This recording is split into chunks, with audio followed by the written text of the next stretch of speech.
NEET paper ಸೋರಿಕೆ ಮತ್ತೆ ಶಿಕ್ಷಣ ವ್ಯವಸ್ಥೆ ವೈಫಲ್ಯಕ್ಕಾಗಿ ಧರ್ಮೇಂದ್ರ ಪ್ರಧಾನ್ ರಾಜೀನಾಮೆಯನ್ನು ನೀಡಬೇಕು ಅಂತ ಒತ್ತಾಯ ಮಾಡಿ ಸೋನಂ ವಾಂಗ್ಚುಕ್ ಉಪವಾಸ ಸತ್ಯಾಗ್ರಹವನ್ನು ನಡೆಸಿದ್ರು. ಸಿಜೆಪಿ ಜಂತರ್ ಮಂತರ್ನಲ್ಲಿ ಪ್ರತಿಭಟನೆಗಳನ್ನು ನಡೆಸ್ತಾ ಇದೆ. ವಾಂಗ್ಚುಕ್ ಅವರನ್ನ ಬಲವಂತವಾಗಿ ಆಸ್ಪತ್ರೆಗೆ ದಾಖಲಿಸಲಾಗಿದೆ. ಅವರೊಂದಿಗೆ ಉಪವಾಸ ಆರಂಭ ಮಾಡಿದಂತಹ ವಿದ್ಯಾರ್ಥಿಗಳ ಉಪವಾಸ ಮುಂದುವರೆದಿದೆ. ಈಗ ಅಭಿಜಿತ್ ದೀಪ್ಗೆ ಕೂಡ ಉಪವಾಸವನ್ನು ಆರಂಭಿಸಿದ್ದಾರೆ. ಇಷ್ಟೆಲ್ಲ ಆದ್ರೂ ಧರ್ಮೇಂದ್ರ ಪ್ರಧಾನ್ ಮಾತ್ರ ರಾಜೀನಾಮೆಯನ್ನು ನೀಡ್ತಾ ಇಲ್ಲ. ನೀಟ್ ವಿವಾದ ಮತ್ತೆ ಯುಜಿಸಿ ನೆಟ್ ರದ್ದತಿಯಿಂದ ಹಿಡಿದು ಸಿಬಿಎಸ್ಇ ಮೌಲ್ಯಮಾಪನ ವೈಫಲ್ಯದವರೆಗೆ ಶಿಕ್ಷಣ ಸಚಿವಾಲಯದ ವಿಫಲತೆ ಬಗ್ಗೆ ಮತ್ತೆ ಮತ್ತೆ ಪ್ರಶ್ನೆಗಳೆದ್ದಿವೆ. ಆದ್ರೂ ಧರ್ಮೇಂದ್ರ ಪ್ರಧಾನ್ ಅವರಿಗೆ ಬಿಜೆಪಿಯ ಬೆಂಬಲ ಇನ್ನೂ ಇದೆ. ಅವರ ರಾಜೀನಾಮೆಯನ್ನ ಮೋದಿ ಅವರು ಕೇಳ್ತಾ ಇಲ್ಲ. ಹಾಗಾದ್ರೆ ಈ ದೇಶದಲ್ಲಿ ರಾಜಕೀಯ ಹೊಣೆಗಾರಿಕೆ ಅನ್ನೋದು ಎಲ್ಲಿದೆ? ಲಾಲ್ ಬಹದ್ದೂರ್ ಶಾಸ್ತ್ರಿ, ಟಿ ಕೃಷ್ಣಮಾಚಾರಿ, ನಟವರ್ ಸಿಂಗ್ ಅಂತವ್ರ ಉದಾಹರಣೆ ದೇಶದೆದುರು ಇದೆ. ಅವರೆಲ್ಲ ರಾಜೀನಾಮೆಯನ್ನ ಕೊಟ್ಟಿದ್ದಾರೆ. ಎ ರಾಜಾ, ದಯಾನಿಧಿ ಮಾರನ್, BS ಯಡಿಯೂರಪ್ಪ, ಅಶೋಕ್ ಚವ್ಹಾಣ್ ಮತ್ತೆ ನಿತೀಶ್ ಕುಮಾರ್ ಇವರೆಲ್ಲರೂ ಕೂಡ ರಾಜೀನಾಮೆಯನ್ನ ಕೊಟ್ಟಿದ್ದಾರೆ. ತಮ್ಮ ನಡಿನೆ ಒಂದು ದೊಡ್ಡ ವೈಫಲ್ಯ ಸಂಭವಿಸಿದೆ ಅನ್ನುವಂಥ ಒಂದು ಸನ್ನಿವೇಶದಲ್ಲಿ ಅವರೆಲ್ಲರೂ ಕೂಡ ರಾಜೀನಾಮೆಯನ್ನ ನೀಡಿದ್ದಾರೆ. ಇವತ್ತು ಇಂಥ ಸನ್ನಿವೇಶ ಈ ದೇಶದ ರಾಜಕೀಯದಿಂದ ಕಣ್ಮರೆಯಾದ ಹಾಗಿದೆ. ನೀಟ್ ಪತ್ರಿಕೆ ಸೋರಿಕೆ, ಯುಜಿಸಿ ನೆಟ್ ಪತ್ರಿಕೆ ಸೋರಿಕೆ, ಸಿಬಿಎಸ್ಇ ಮೌಲ್ಯಮಾಪನ, ಈ ರೀತಿ ಸರ್ಕಾರ ಒಂದರ ನಂತರ ಒಂದರ ಹಾಗೆ ವಿವಾದಗಳಿಗೆ ಸಿಕ್ಕಾಕೊಂಡಿದೆ. ಆದರೆ ಯಾರೂ ಕೂಡ ರಾಜೀನಾಮೆಯನ್ನು ನೀಡ್ತಾ ಇಲ್ಲ. ಧರ್ಮೇಂದ್ರ ಪ್ರಧಾನ್ ವಿರುದ್ಧ ಸಿಜೆಪಿ ಪ್ರತಿಭಟನೆಯನ್ನು ನಡೆಸ್ತಾ ಇದೆ. ವಿರೋಧ ಪಕ್ಷಗಳು ಪ್ರತಿಭಟನೆಯನ್ನು ನಡೆಸ್ತಾ ಇವೆ. ವಿದ್ಯಾರ್ಥಿ ಸಂಘಟನೆಗಳು ಪ್ರತಿಭಟನೆ ನಡೆಸ್ತಾ ಇವೆ. ಪೋಷಕರು ಪ್ರತಿಭಟನೆಯನ್ನು ನಡೆಸಿದ್ದಾರೆ.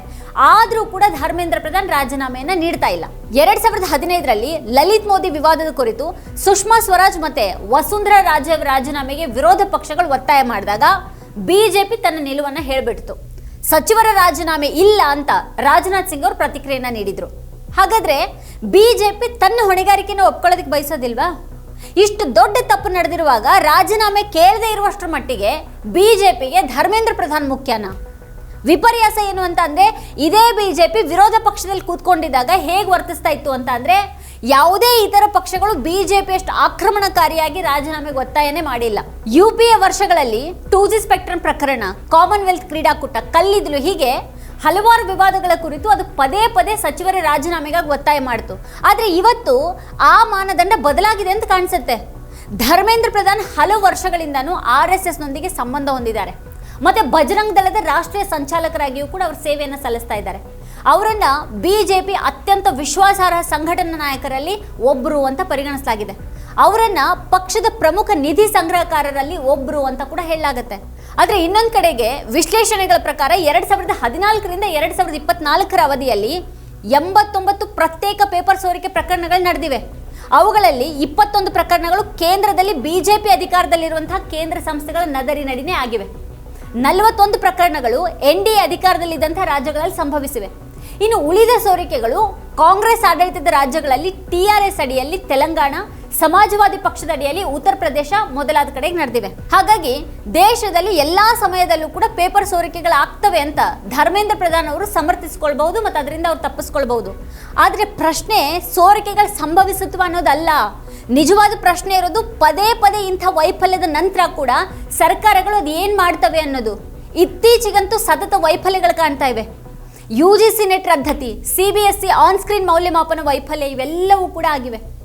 ಇನ್ನೂ ಹೆಚ್ಚು ಕಳವಳಕಾರಿ ಏನು ಅಂತ ಅಂದರೆ, ಇದಕ್ಕೆ ಕಾರಣರಾದವರು ಕಾಂಟ್ರಾಕ್ಟ್ ಪಡೆದಂಥ ಕೆಲವರು ಈಗಾಗಲೇ ಹಿಂದಿನ ಇಂಥದೇ ಪ್ರಕರಣಗಳಲ್ಲಿ ಕೂಡ ಇದ್ರು ಅನ್ನೋದು. ಅಂದರೆ ಉದಾಹರಣೆಗೆ ಸಿಬಿಎಸ್ಇ ಪ್ರಕರಣದಲ್ಲಿ ಈ ಆನ್ ಸ್ಕ್ರೀನ್ ಮಾರ್ಕಿಂಗ್ ಒಪ್ಪಂದವನ್ನ ಹೈದರಾಬಾದ್ ಮೂಲದ ಎಜುಟೆಕ್ ಅನ್ನುವಂಥ ಒಂದು ಕಂಪನಿಗೆ ಡಿಸೆಂಬರ್ 2025ರಲ್ಲಿ ನೀಡಲಾಯಿತು. ಈ ಹಿಂದೆ ಕಪ್ಪು ಪಟ್ಟಿಗೆ ಸೇರಿಸಲಾದಂಥ ಕಂಪನಿಗೇನೆ ಹೊರಗುತ್ತಿಗೆ ನೀಡಿರುವಂಥ ವರದಿಗಳು ಬಂದವು. ಒಂದೇ ವೈಫಲ್ಯ ಸಂಭವಿಸಿದ್ರೆ ಆಯಿತು, ಏನೋ ಆಯಿತು ಅಂತ ಅಂದುಕೊಳ್ಬಹುದು. ಆದರೆ ಈ ಪುನರಾವರ್ತಿತ ವೈಫಲ್ಯಗಳು ಸಾಂಸ್ಥಿಕ ವೈಫಲ್ಯವನ್ನು ಸೂಚಿಸುತ್ತವೆ. ಪ್ರಧಾನಿ ಅವರ ಮೇಲಿರುವಂತಹ ಆರೋಪ ಕೂಡ ಇದೇ ಆಗಿದೆ. ಈಗ ಆ ವ್ಯವಸ್ಥೆಯನ್ನು ಸರಿಪಡಿಸೋದಕ್ಕೆ ಅವರು ಏನೂ ಮಾಡಲಿಲ್ಲ ಅನ್ನೋದು ಸ್ಪಷ್ಟವಾಗಿ ಕಾಣಿಸ್ತಾ ಇದೆ. ಮತ್ತು ಇದರ ನಂತರ NTA ಕೂಡ ಇದೇನೆ. NTA ಭಾರತದ ಕೆಲವು ಪ್ರಮುಖ ಪ್ರವೇಶ ಪರೀಕ್ಷೆಗಳನ್ನು ನಡೆಸುತ್ತೆ. NTA ಸಂಸತ್ತಿನ ಕಾಯ್ದೆಯ ಮೂಲಕ ರಚನೆ ಮಾಡಲಾದಂತಹ ಶಾಸನಬದ್ಧ ಸಂಸ್ಥೆ ಅಲ್ಲ. ಅದು 2017ರಲ್ಲಿ ಸ್ಥಾಪನೆ ಮಾಡಲಾದಂಥ ಒಂದು ನೋಂದಾಯಿತ ಸಂಸ್ಥೆ. ಹೇಳಾಗೋ ಪ್ರಕಾರ NTAಯನ್ನು ಹೊಣೆಯಾಗಿಸುವಂಥ ಯಾವುದೇ ಸ್ಪಷ್ಟ ಕಾನೂನು ಮಾನದಂಡಗಳಿಲ್ಲ. ಅನೇಕ ವಿದ್ಯಾರ್ಥಿಗಳು ತಿಂಗಳುಗಳು, ಕೆಲವೊಮ್ಮೆ ವರ್ಷಗಟ್ಟಲೆ ಇದಕ್ಕಾಗಿ ತಯಾರಿ ನಡೆಸ್ತಾರೆ. ಅವ್ರ ಕುಟುಂಬದವರು ತರಬೇತಿಗಾಗಿ ಹಣ ಖರ್ಚು ಮಾಡ್ತಾರೆ. ಭಾವನಾತ್ಮಕ ನಷ್ಟ ಒಂದ್ ಕಡೆ ಆದರೆ ಆರ್ಥಿಕ ವೆಚ್ಚ ಸಾವಿರಾರು ಕೋಟಿಗಳಷ್ಟಿರುತ್ತೆ. ಆದರೆ ಸರ್ಕಾರ ಈ ಸಂಕಟವನ್ನು ಯಾಕೆ ಅರ್ಥ ಮಾಡ್ಕೊಳ್ಳೋದಿಲ್ಲ? ಅದಕ್ಕೆ ತಾನೇ ಕಾರಣ ಅಂತ ಅದಕ್ಕೆ ಯಾಕೆ ಅನ್ಸೋದಿಲ್ಲ? ಯಾಕದು ಹೊಣೆಗಾರಿಕೆಯನ್ನು ಹೊರೋದಕ್ಕೆ ರೆಡಿ ಇಲ್ಲ? ಈಗ ಧರ್ಮೇಂದ್ರ ಪ್ರಧಾನ್ ಅವರ ರಾಜೀನಾಮೆ ಕೇಳದೇ ಇರುವ ಮೂಲಕ ಪ್ರಧಾನಿ ಮೋದಿ ಅವರು ಏನು ಸಂದೇಶವನ್ನು ಕಳಿಸ್ತಾ ಇದ್ದಾರೆ? ವೈಫಲ್ಯ ಎಷ್ಟೇ ಗಂಭೀರವಾಗಿದ್ರೂ ಕೂಡ ಮಂತ್ರಿಗಳಿಗೂ ಅದಕ್ಕೂ ಸಂಬಂಧನೇ ಇಲ್ವಾ? ಹಾಗಾದ್ರೆ ಬಿಜೆಪಿ ಜನರು ಹೊಣೆಗಾರಿಕೆಯಿಂದ ಹೊರತಾದವರಾಗಿದ್ದಾರಾ? ಇಂಥ ಮುಗಿದೇ ಇರುವಷ್ಟು ಬಹಳಷ್ಟು ಪ್ರಶ್ನೆಗಳಿವೆ. ಮತ್ತೆ ಬಿಜೆಪಿಯ ಈ ಮೌನ ಕಿಂಚಿತ್ ಲಜ್ಜೆ ಇಲ್ಲದೆ ಇರುವಂಥ ಮೌನ ಆಗಿದೆ. ವೀಕ್ಷಕರೇ, ಕುರಿತು ನಿಮ್ಗೇನು ಅನ್ಸುತ್ತೆ, ಏನು ಅಭಿಪ್ರಾಯ ಇದೆ ಅದನ್ನು ವಿಡಿಯೋ ಕೆಳಗಡೆ ಕಮೆಂಟ್ ಮಾಡಿ ನಮಗೆ ತಿಳಿಸಿ. ಇದೇ ಹೊತ್ತಿನ ಸ್ಪೆಷಲ್ ನೋಡ್ತಾ ಇರಿ ವಾರ್ತಾಭಾರತಿ. ನೀವಿನ್ನೂ ವಾರ್ತಾಭಾರತಿ ಯೂಟ್ಯೂಬ್ ಚಾನಲನ್ನು ಸಬ್ಸ್ಕ್ರೈಬ್ ಮಾಡಿಲ್ಲ ಅಂತ ಅಂದರೆ ಕೂಡಲೇ ಸಬ್ಸ್ಕ್ರೈಬ್ ಮಾಡಿ, ಹಾಗೆ ಪಕ್ಕದಲ್ಲಿ ಇರುವಂಥ ಬೆಲ್ ಐಕಾನ್ ಪ್ರೆಸ್ ಮಾಡಿ ನಮ್ಮನ್ನು ಪ್ರೋತ್ಸಾಹಿಸಿ. ನಮ್ಮ ಕಾರ್ಯಕ್ರಮಗಳನ್ನು ನೀವು ನೋಡ್ತಾ ಇದ್ರೆ ನಮ್ಮ ಚಾನೆಲ್ ಅನ್ನ ಸಬ್ಸ್ಕ್ರೈಬ್ ಮಾಡಿ, ಪಕ್ಕದ ಬೆಲ್ ಐಕಾನ್ ಒತ್ತಿ ನಮ್ಮನ್ನ ಬೆಂಬಲಿಸಿ. ಹಾಗೆ ನಮ್ಮ ಕಾರ್ಯಕ್ರಮಗಳನ್ನ ಲೈಕ್ ಮಾಡಿ, ಕಮೆಂಟ್ ಮಾಡಿ, ಅದನ್ನ ಬೇರೆಯವರಿಗೂ ವಾಟ್ಸ್ಆಪ್ ಮೂಲಕ ಶೇರ್ ಮಾಡಿ. ನೀವು ಹೀಗೆ ಮಾಡಿದಾಗ ನಮ್ಮ ಚಾನೆಲ್ ಇನ್ನಷ್ಟು ಮತ್ತಷ್ಟು ಜನರಿಗೆ ತಲುಪಲು ನೀವು ನಮ್ಮೊಂದಿಗೆ ಸಹಕರಿಸಿದ ಹಾಗಾಗುತ್ತೆ. ಇದು ನೀವು ಯಾವುದೇ ಖರ್ಚಿಲ್ಲದೆ ಕೆಲವೇ ಸೆಕೆಂಡುಗಳಲ್ಲಿ ನೀಡಬಹುದಾದ ಸಹಕಾರ. ಧನ್ಯವಾದಗಳು.